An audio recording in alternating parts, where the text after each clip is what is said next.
Steal 50 bucks from a convenience store, and you are in handcuffs before sunset. But steal $9 billion from the global economy, and you don't go to prison. You get a massive bonus. Welcome to the biggest lie in modern history. They tell you the financial system is broken. That is false. The system is working exactly as it was designed, to take from you and give to them. Wall Street has essentially perfected the business model of the mafia. The only difference, they traded the Tommy guns for spreadsheets. Lobbying is just a fancy word for bribery. Fines are just the cost of doing business. And while they toast to record profits, you are paying the bill through inflation. This isn't just negligence, this is a crime scene. In the next few minutes, I'm going to expose the architecture of this corruption. You need to see the truth before they make the next move. This is the $9 billion lie. What is the price of a crime? If you or I were to walk into a convenience store tonight and empty the register, we would be in handcuffs before the sun went down. The justice system is swift and brutal for the average citizen. But what happens when the robbery isn't committed with a gun, but with a spreadsheet? What happens when the devastation isn't contained to a single shop, but ripples through the entire global economy, destroying pensions, savings, and livelihoods? I want you to visualize a number right now. $9 billion. It is hard to even wrap your head around a figure that massive, isn't it? To put it into perspective, $9 billion is more than the entire gross domestic product of several small nations combined. It is an amount of wealth that could practically wipe out food insecurity in entire regions of the world for a full year. It is a staggering, life-changing sum of money. Now, if you saw a headline saying $9 billion vanished, your mind probably goes straight to a Hollywood heist movie. You imagine masked men drilling into a vault, sophisticated state-sponsored hackers, or maybe a drug cartel laundering money through the shadows. But here is the twist that they don't tell you on the evening news: that money wasn't stolen from a bank. It was stolen by the bank. We are talking about the pillars of our society, institutions you see on every street corner, getting caught red-handed manipulating markets, defrauding investors, and rigging the very system you rely on to save for your retirement. And when they get caught, the government steps in and slaps them with a fine. On the surface, it sounds like justice is being served. But stay with me, because what I'm about to tell you changes everything you thought you knew about law and order. In the twisted logic of modern financial history, a multi-billion-dollar fine isn't a punishment. It isn't a deterrent designed to stop bad behavior. To the titans of Wall Street, that fine is simply a line item in the annual budget. It is the cost of doing business. It is no different than the electric bill, the rent for their skyscrapers, or the cost of the coffee in the break room. This is the dark heart of the political economy that governs our lives. We are looking at a system where white-collar crime has been industrialized. Think about it for a second. Have you ever felt like the game is rigged? That no matter how hard you work, or how much you save, the goalposts keep moving? You aren't crazy. You are noticing the glitches in the matrix. The reality is that we need to stop looking at these institutions merely as banks and start seeing them for what they really are. We are looking at the architecture of corruption.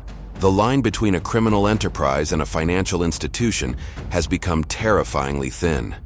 In fact, many experts argue that the only difference between a cartel and a major investment bank is that one has better lawyers and wears nicer suits. What you are about to discover might surprise you, and frankly, it should make you angry.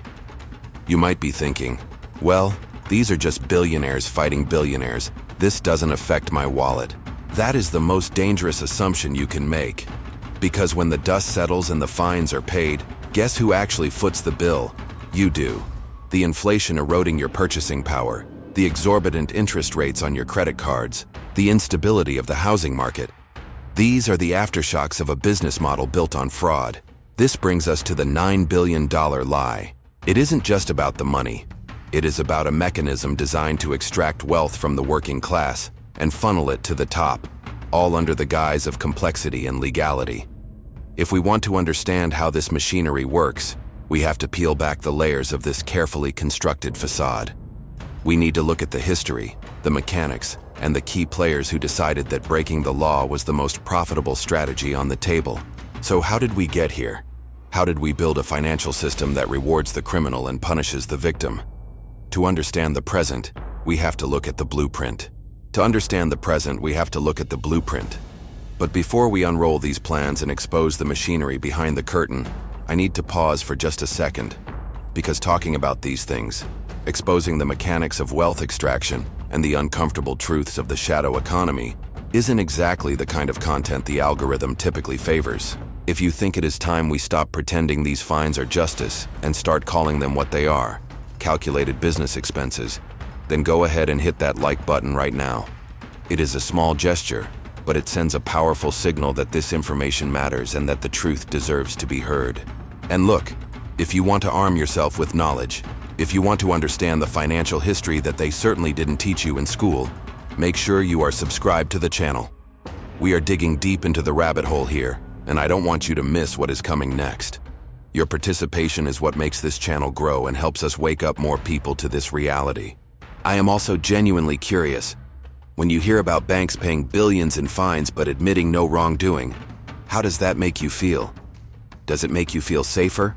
Or does it confirm that suspicion that the game is rigged against us? If this topic resonates with you, or if you have ever felt the sting of this system personally, drop a thought in the comments below.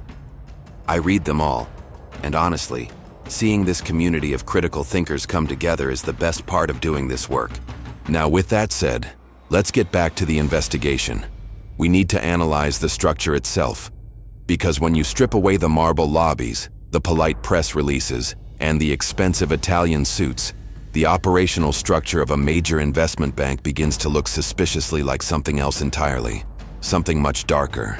When we think of organized crime, our minds usually drift to the cinema. We picture the smoky backrooms of 1920s Chicago or the chaotic streets of 1980s Miami. We imagine men in tracksuits or fedoras speaking in code, trading envelopes of cash, and enforcing their will through fear and physical intimidation. We have been conditioned by Hollywood to believe that crime looks a certain way, that it is gritty, violent, and exists on the fringes of society. But what if I told you that the most sophisticated criminal organization in history doesn't operate out of a social club in Little Italy, but from the glass-walled penthouses of Lower Manhattan? Now I want to go even deeper into this subject, because to understand the hidden truth of our economy, we have to undergo a shift in transformation regarding how we view power. Let's look at the operational mindset of a traditional cartel. What is their business model? It is actually quite simple. They secure territory, they eliminate competition, they bribe officials for protection, and they extract wealth from the local population through extortion. If you don't pay the protection fee, something bad happens. If you try to open a rival business, you are shut down. It is brutal, but it is logical. Now let's take that exact same blueprint and overlay it onto Wall Street. The parallels are not just striking, they are terrifying. In the world of high finance, they don't call it bribery. That is a dirty word. They call it lobbying. Every year, the financial sector spends hundreds of millions of dollars in Washington. But let's be honest about the revelations we see in the public records. This isn't just about voicing an opinion. This is about purchasing the regulatory environment. It is a business expense designed to ensure that the laws are written by the banks, for the banks. When a mobster pays off a police captain to look the other way, it is a crime. When a bank donates to a campaign to ensure a deregulation bill passes, it is just civic engagement. But the impact on society is exactly the same. The rules cease to apply to the people holding the money. Then we have the concept of loan sharking. In the underworld, if you borrow money at an impossible rate and can't pay it back, the consequences are immediate and physical. In the legal banking system, we call this predatory lending. They target the most vulnerable demographics, offering credit cards or subprime mortgages with terms buried in fine print that virtually guarantee default. It is a trap, plain and simple. They know the math doesn't work for the borrower. They are banking on your failure. It is a calculated set of decisions made in a boardroom to strip assets from the working class. The only difference is that when the bank bleeds you dry, they use the court system to enforce the collection, turning the government into their personal enforcer. And we cannot talk about this journey into the heart of corruption without discussing the modern weapon of choice, high-frequency trading. Imagine a casino where the house doesn't just have a mathematical edge, but they actually see your cards before you place them on the table. That is what HFT is. It is the use of supercomputers and algorithms to front-run orders, buying a stock microseconds before you do, and selling it to you for a fraction of a penny more. It sounds small, but when you do it billions of times, it is a massive siphon of wealth from the public markets into private hands. It is the digital equivalent of skimming off the top, a classic mob tactic, but executed at the speed of light. But here is where the story takes a turn that separates the gangster from the banker. In the world of the mafia, there is a certain code of consequences. If a mob boss makes a bad bet or starts a war he can't win, he ends up in prison or in a pine box. There is skin in the game. In Wall Street, they have engineered a failsafe that the godfathers of old could only dream of. Economists call it moral hazard. Moral hazard is a sterile academic term for a very dirty reality. It means taking risks when you know someone else will bear the cost if things go wrong. It is playing poker with someone else's chips. When these massive institutions gamble with the global economy and lose, like they did in 2008, they don't face the consequences. You do. The taxpayer does. They get bailed out. Their bonuses are preserved. The executive mindset remains unchanged because the feedback loop of failure has been severed. This brings us to the most critical distinction, the one that allows this system to operate in broad daylight without mass revolt. The difference is the delivery mechanism of the violence. The traditional mobster uses physical violence. It is visceral, it is bloody, and it provokes an immediate emotional response. You see a broken leg, and you know a crime has occurred. The banker uses financial violence. He doesn't need a baseball bat because he has inflation, foreclosure, and compound interest. But make no mistake, the impact is just as devastating. When a family loses their home because of a rigged mortgage market, the trauma is real. When a retiree sees their life savings vanish because of market manipulation, the despair is physical. The stress, the health problems, the broken marriages, these are the physical manifestations of financial crimes. It is a slow-motion violence that happens behind the scenes, hidden behind quarterly reports and stock tickers. We have to stop looking at these scandals as errors or oversights. They are features of the system, not bugs. We are witnessing a transfer of wealth so vast that it requires a complex infrastructure to hide it. It is a machine that runs on the ignorance of the public. But once you see the gears turning, once you understand that the corruption isn't accidental, you can never unsee it. You realize that you are paying for this crime every single day when you buy groceries, when you pay your rent, when you look at your shrinking savings account. Understanding this architecture is the first step, but realizing why it is mathematically impossible for them to stop is where the real horror lies. Because if they stopped cheating, the whole house of cards would collapse. The profit margins depend on the crime. If you are following this logic and you are starting to see the matrix for what it is, I want to know who is really with me on this investigation. Go to the comments right now and type, "I see the pattern." Let's see how many of us are actually paying attention. Because now that we have established the who and the how, we need to look at the cold, hard numbers that make this engine run, and why paying $1 billion fine is actually the smartest investment a criminal can make. We need to strip away the complex terminology, the confusing acronyms, and the sanitized language of Wall Street to look at the raw mechanics of how this machine actually functions. Because once you understand the math, the transformation in your perspective will be permanent. You will stop seeing these headlines as failures of the system and start seeing them as successful executed business plans. We need to walk into the boardroom, figuratively speaking, and look at the decisions being made behind the scenes, where the air conditioning is cold and the moral compass is non-existent. Imagine a hypothetical scenario, but one that plays out in reality more often than we would like to admit. Let's say you are a high-level executive at a major global bank. You have a massive opportunity on your desk.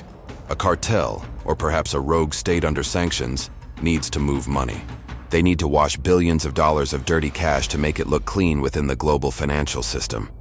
Or maybe you have the chance to rig the interest rate benchmark that affects trillions of dollars in mortgages and loans worldwide.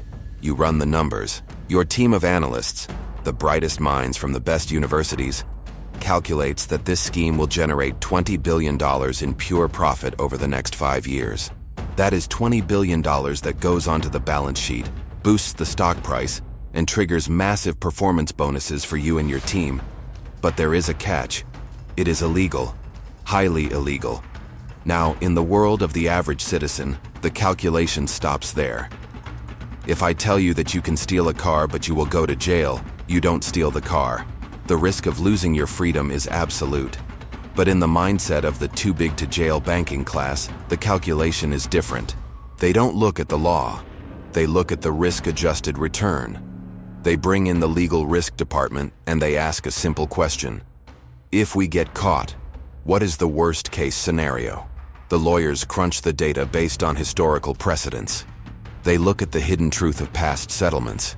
They tell you, well, sir, if the Department of Justice or the SEC catches us, the investigation will take about 5 years. We will drag it out. Eventually, we will have to settle. Based on recent cases, the fine will probably be around $2 billion. Do the math. You bring in $20 billion in illicit gains. You pay out $2 billion in fines effectively as a tax on the crime. What is the result? You have still cleared $18 billion in profit. The scheme is a massive success. The fine didn't stop the crime. It merely legitimized the proceeds. From a purely capitalist standpoint, committing the fraud wasn't a mistake. It was a fiduciary duty to the shareholders to maximize profit. The $2 billion isn't a punishment. It is simply the cost of doing business, no different than buying paper for the photocopier or paying the electric bill. This is the revelation that should make your blood run cold. We are taught that the government agencies, the SEC, the Federal Reserve, the DOJ, are the watchdogs. We are led to believe they are the police on the beat, protecting the little guy from the wolves of Wall Street. But when you look at the flow of money, a darker picture emerges. These agencies often function less like police and more like silent partners. Think about it. When a bank pays that $2 billion fine, where does the money go? It goes into the government coffers. It balances budgets. It funds programs.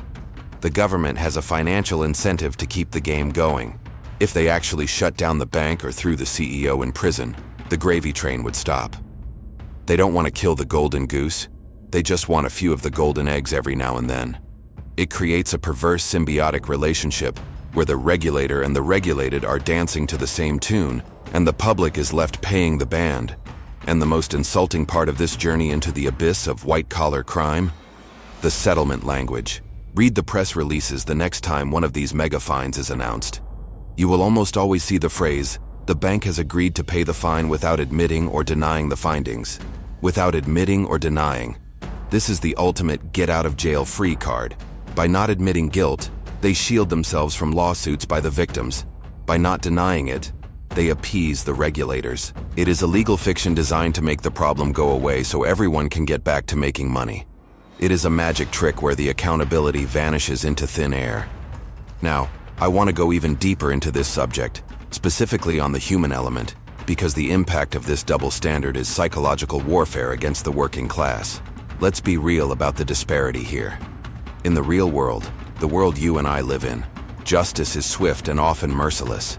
If a desperate father walks into a convenience store and steals $50 from the register to feed his family, the full weight of the state comes crashing down on him. He is arrested, he is charged with a felony, he gets a criminal record that ruins his future employment prospects, and he likely goes to jail. But in the glittering towers of Wall Street, if an executive orchestrates a fraud that robs the economy of billions, causing people to lose their homes, their jobs, and their dignity, what happens to him? Does he go to jail? No. Does he lose his job? Rarely. In fact, he often gets a bonus at the end of the year because the stock price went up due to the illicit profits. Let that sink in. If you steal a store, you go to prison. If you steal the economy, you get a bonus. This isn't just a catchy phrase. It is the operational doctrine of modern finance. We are living in a system where the magnitude of the crime is inversely proportional to the severity of the punishment. The bigger the crime, the smaller the consequences. This creates a moral vacuum that sucks the integrity out of the entire marketplace. It sends a message that rules are for the poor and laws are merely suggestions for the rich. This reality forces us to ask uncomfortable questions about the nature of our democracy and the true stories of who really holds the reins of power. We have to wonder if the financial system has become a parasite that has outgrown its host. The transformation of the banking sector from a utility that supports the economy into a casino that preys on it is the defining story of our time. And the scariest part? This wasn't an accident. This wasn't a sudden glitch in the matrix. This architecture of corruption was designed. It has a lineage. It has history. To understand how we reached this point of near total capture, we have to look back. We have to trace the DNA of this corruption back to its ancestors, to the men who first realized that you could buy the law just as easily as you could buy a railroad or a steel mill. I want to know if the math I just laid out makes your stomach turn as much as it does mine. If you are following the logic and you see the absolute absurdity of a system where a fine is just a fee for breaking the law, go to the comments right now. I want you to write, "The math is rigged." Let's create a record of how many people are waking up to this scam. Because what we are going to uncover next isn't just about numbers on a spreadsheet anymore. We are going to look at the bloodline of this ideology. We are going to trace the history of this corruption to see exactly where the train went off the rails. To understand why this machinery of extraction works so seamlessly today, we have to stop looking at the present moment and take a hard look at the blueprints. There is a common misconception that the financial system is broken. You hear it all the time on the news. Pundits argue that the system is glitching, that these crimes are aberrations, or that the regulators are just asleep at the wheel. But I want to offer you a different perspective, a hidden truth that is much more disturbing.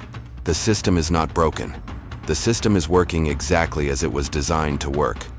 It was never built to protect you. It was built to facilitate the transfer of wealth from the many to the few. Now I want to go even deeper into this subject, because we need to trace this lineage back to its source. We are not dealing with a modern phenomenon. We are dealing with a century-old dynasty of corruption.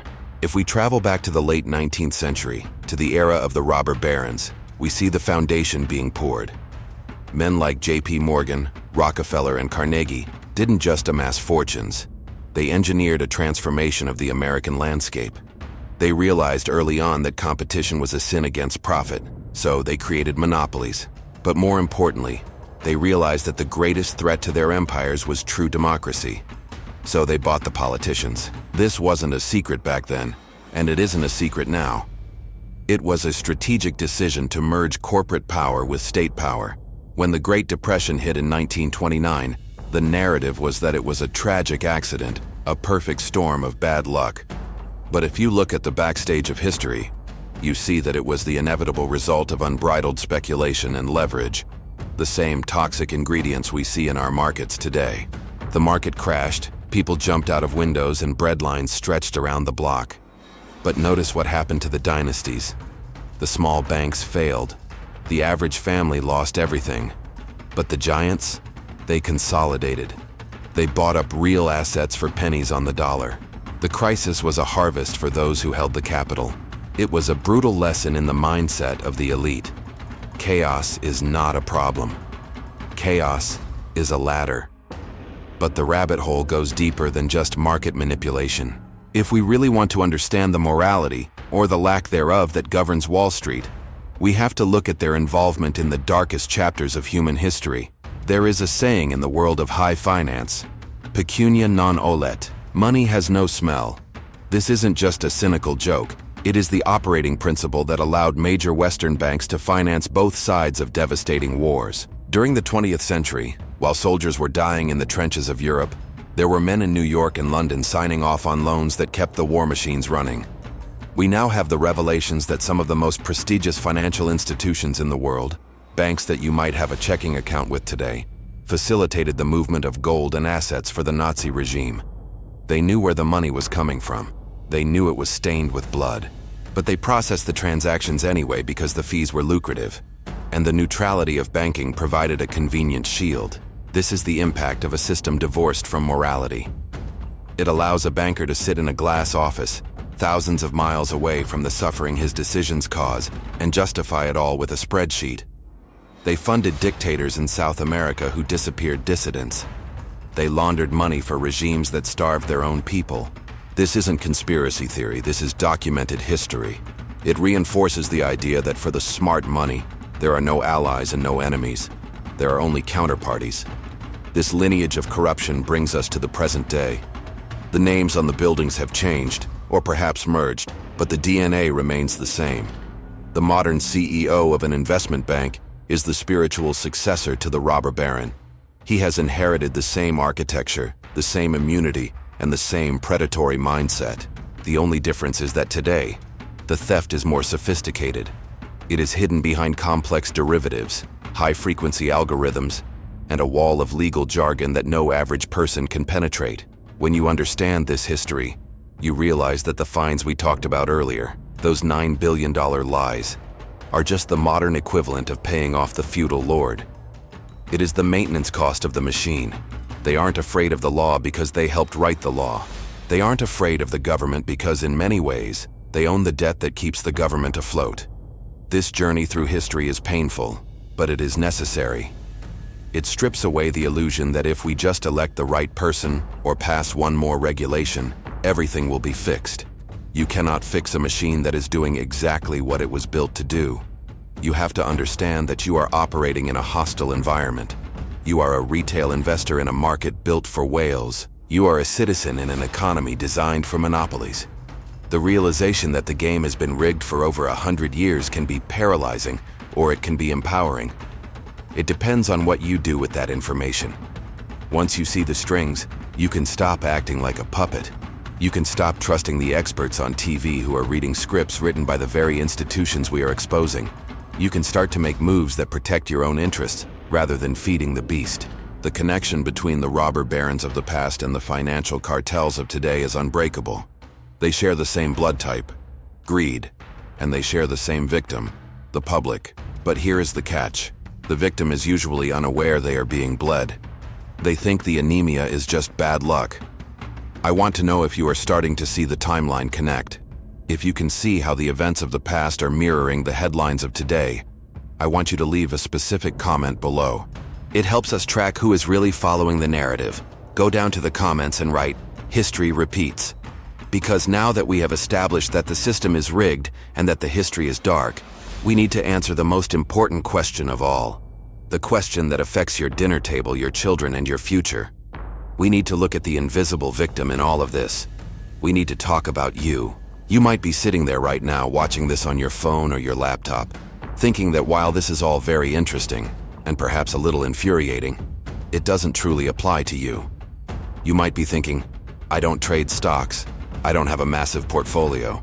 I'm just a regular person trying to pay my bills, so whatever games they are playing in New York or London are their problem, not mine.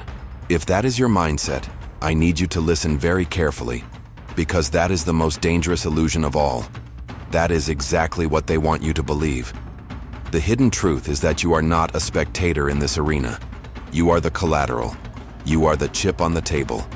The greatest trick the financial industry ever pulled was convincing the public that the stock market and the real economy are two different things. They are not. They are inextricably linked, and when the titans of Wall Street sneeze, it is your family that catches the cold. Now I want to go even deeper into this subject, because we need to trace the invisible lines that connect their crimes to your bank account. We need to look at the impact of these frauds on your daily life, specifically through a phenomenon I call the corruption tax. You don't see this tax on your pay stub. You don't file it with the IRS in April. But make no mistake, you pay it every single day. Let's start with the money in your pocket. Have you noticed that your grocery bill is significantly higher than it was a few years ago? Have you noticed that the cost of housing has skyrocketed, making the American dream feel more like a fantasy? You might call it inflation. The news might blame it on supply chains. But the revelations from the backstage of the financial world tell a different story. When banks engage in reckless speculation and the system nears collapse, what happens? The central banks step in. They print trillions of dollars to inject liquidity into these failing institutions. This floods the system with new money, diluting the value of the dollars you have worked so hard to save. It is a subtle theft. They are stealing the purchasing power of your labor to patch the holes in their balance sheets. Your savings aren't shrinking because you made bad decisions. They are shrinking because the currency is being debased to cover up the crimes of the elite. This is the transformation of your hard work into their bailout money, and it doesn't stop at the grocery store. Let's talk about debt. Let's talk about the interest rates on your credit card, your car loan, or your mortgage. Why are they so high? Part of that interest rate is what economists call a risk premium. But here's the kicker. It's not just your risk they are pricing in, it's systemic risk. When the financial system is volatile because of unchecked manipulation, illegal derivatives trading, and predatory lending, the entire economy becomes riskier. Banks tighten up. Credit becomes expensive. So when you pay that 24% APR on your credit card, you are effectively paying a surcharge for the instability created by the very banks lending you the money. You are subsidizing their gambling addiction. They create the fire, and then they charge you for the water to put it out. But the most egregious example, the one that really exposes the journey of wealth transfer, is the concept of the bailout. This is the ultimate manifestation of the $9 billion lie. We saw it in 2008, and we have seen iterations of it ever since. Here is how the scam works. A bank takes massive illegal risks to generate short-term profits. The executives take huge bonuses. Then, the scheme blows up. The bank is facing insolvency. In a true capitalist system, that bank would fail, the investors would lose their money, and the executives would be out on the street.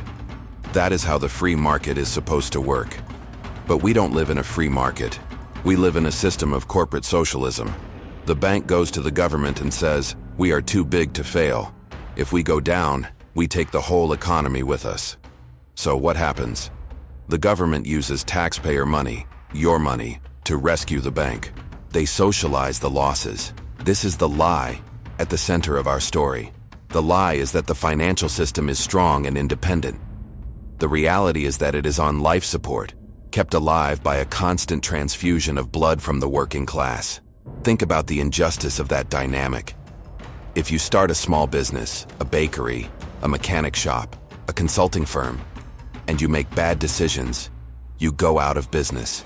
You lose everything. There is no safety net for you. But if you are a massive financial institution and you commit fraud that breaks the world economy, you get a check from the treasury. You get to keep your job. You get to keep your bonus. This creates a culture where there is zero accountability. Why would they stop committing crimes if the worst-case scenario is a taxpayer-funded rescue? It's a heads-I-win, tails-you-lose scenario. The profits are privatized. They go into the pockets of the shareholders and executives. The losses are socialized. They are spread out among millions of taxpayers like you and me. This isn't just an economic issue. It is a moral crisis. It erodes the trust that holds society together. It makes you feel like the game is rigged because, frankly, it is. It creates a deep sense of cynicism. You work hard, you follow the rules, you pay your taxes, and yet you see your standard of living stagnate while the architects of this corruption buy their third yacht. The $9 billion lie isn't just a number. It represents the safety, security, and prosperity that has been stolen from your future. It represents the college fund you can't quite fill, the retirement date that keeps getting pushed back, and the anxiety that keeps you up at night. That anxiety isn't an accident. It is the direct result of a financial parasite that feeds on the productivity of the host. When you realize that the volatility of the market, the inflation of the currency, and the fragility of the economy are not natural disasters, but man-made disasters engineered for profit, your entire perspective changes. You stop blaming yourself for not working hard enough, and you start looking at who is actually pulling the levers. We are nearing the end of this investigation, but before we wrap up, we have to talk about what this means for the future. We have diagnosed the disease, but is there a cure? Or are we destined to pay this corruption tax forever? If this section hit a nerve, if you are tired of footing the bill for someone else's crimes, I want you to leave a comment right now. It is important that we acknowledge this reality. Go to the comments and write, "I am paying the bill," because now that we know we are the ones paying, we need to understand what the final conclusion of this system looks like, and what, if anything, we can do to shield ourselves from the fallout. We have traveled a long and somewhat terrifying road in this video. We started with a number, $9 billion, and we pulled on that thread until it unraveled the entire fabric of what we thought we knew about the global economy. It is a lot to process. It is heavy. And if you are feeling a mix of anger and exhaustion right now, that is a completely normal reaction. It is the natural response to realizing that the game you have been playing your whole life was rigged before you were even born. But I want to take a moment to step back from the raw data and look at the bigger picture. Because the revelations we have uncovered here require a fundamental transformation in how we view the world. We need to synthesize everything we have discussed, the fines that are just fees, the history of financing wars, the mathematical certainty of fraud, into a single coherent understanding. The conclusion we are forced to reach is not that Wall Street has lost its way. It is not that a few bad apples have corrupted a noble institution. The hard, uncomfortable reality is that Wall Street has evolved. It has taken the brutal, efficient, and predatory business model of organized crime and perfected it. Think about the journey we just took. We looked at the Mafia, an organization built on extortion, protection rackets, and the elimination of competition. And then we looked at the modern banking system. We saw that they do the exact same things, but with one crucial upgrade: they have legitimized the crime. The mobster breaks the law and hides in the shadows. The banker lobbies to change the law and stands in the spotlight. The mobster pays a bribe, the banker pays a settlement. The mobster uses a gun, the banker uses a ledger. This isn't just a metaphor, it is an operational reality. Wall Street learned from the streets, but they gentrified the tactics. They realized that violence is messy and bad for business. Why break knees when you can break economies? Why steal cash when you can siphon value through high-frequency trading and inflation? They realized that the ultimate power isn't forcing people to give you their money at gunpoint. It is creating a system where people give you their money willingly because they have no other choice. That is the genius of the architecture. That is the hidden truth of the 9 billion lie. Now I want to go even deeper into this subject, because understanding this distinction is the key to your own personal survival in this economy. The most dangerous thing you can do is walk through life with your eyes closed, believing that the institutions managing your money have your best interests at heart. They don't. They have their shareholders' interests at heart. They have their bonuses at heart. And as we have proven, they view your losses as their profit margins. But here is the twist, and this is where we shift the mindset from victimhood to empowerment. I don't want you to leave this video feeling defeated. I don't want you to feel like the system is a monster that cannot be beaten. Panic is useless. Despair is paralyzing. What you need right now is not hope. What you need is alertness. You need cold, hard clarity.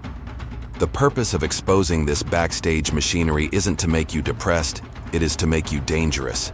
Not dangerous in a violent sense, but dangerous to the status quo because you are informed. A confused public is easy to exploit. An educated public is a nightmare for the architects of corruption. When you understand how the trick works, the magician loses his power over you. When you know that inflation is a tax, you start to invest differently. When you know that banks are predatory, you manage your debt differently. When you know that the news is often a narrative crafted to keep you calm while the ship sinks, you start to seek out alternative sources of information. This is the real impact of the journey we have been on. It is about taking the red pill and seeing the matrix for what it is. It is about realizing that you are in a high-stakes poker game. You can't leave the table. We all have to live in this economy. But you can stop playing like a sucker. You can learn to spot the bluff. You can learn when to hold and when to fold. The system relies on your ignorance. It relies on you thinking that finance is too complicated to understand, so you should just hand your money over to the experts and trust them. But we have seen what the experts do. We have seen the decisions they make when they think no one is watching. The $9 billion fine wasn't a mistake. It was a calculated decision to break the law because the profit outweighed the penalty. So, where do we go from here? We have diagnosed the disease. We have identified the virus that is infecting the global economy. The question now is, how do we inoculate ourselves? The answer lies in vigilance. It lies in refusing to accept the official narrative at face value. It lies in understanding that in the world of political economy, there are no accidents, only plans. This video was designed to be a wake-up call. But a wake-up call is only useful if you actually get out of bed. If you just roll over and go back to sleep, nothing changes. The true stories of history show us that change only happens when enough people stop consenting to the lie. And that starts with you. It starts with the realization that your financial literacy is your only shield. We are standing at a crossroads. You can choose to ignore what you have learned today and go back to the comfort of the illusion. Or you can choose to carry this knowledge with you, to let it inform your decisions, your voting, your investing, and your worldview. The choice is yours. But remember, once you see the strings, you can never unsee them. I want to know who is still with me at this point. I want to know who is ready to stop being a passenger and start being a pilot. If you have made it this far, it means you are part of the fraction of the population that actually cares about the truth, no matter how ugly it is. So, before we wrap this up and I give you the final piece of the puzzle, I want you to leave one last mark in the comments. It is a simple phrase, but it carries a lot of weight. Go down there and write, "Eyes wide open." Because now that our eyes are open, we need to talk about the final step. We need to talk about what we as a community can actually do to push back against this tide. If you have stuck with me this far, I genuinely appreciate it. It is not easy to stare directly at this kind of reality without looking away, and the fact that you are still here tells me that you are not just looking for entertainment, you are looking for the truth. If you found value in this investigation, and if you want to keep peeling back these layers to arm yourself with the kind of financial history they definitely don't teach in school, make sure you are subscribed. We have a lot more ground to cover, and honestly, the rabbit hole only gets deeper from here. I don't want you to miss the next chapter of this story. And if this video helped you connect the dots, or even just validated what you have suspected all along about how this system operates, leaving like is a simple, powerful way to let me know. It tells me that this is the kind of content you want to see more of, and it helps this message find the people who really need to hear it. Since you made it to the very last second, I want to know who the real dedicated thinkers are in this community. It is easy to watch the first minute, but it takes a different kind of mindset to finish the journey. Drop a comment down below saying, "I'm staying alert." It is a small signal to me, and to yourself, that you are ready to take control of your own narrative. Now, understanding the history is one thing, but if you want to see exactly how these institutions manipulate the market in real time using tools we barely hear about, there is a video appearing on your screen right now that perfectly complements what we just discussed. It fills in the missing pieces of the puzzle. Click right there, and let's keep this conversation going over there.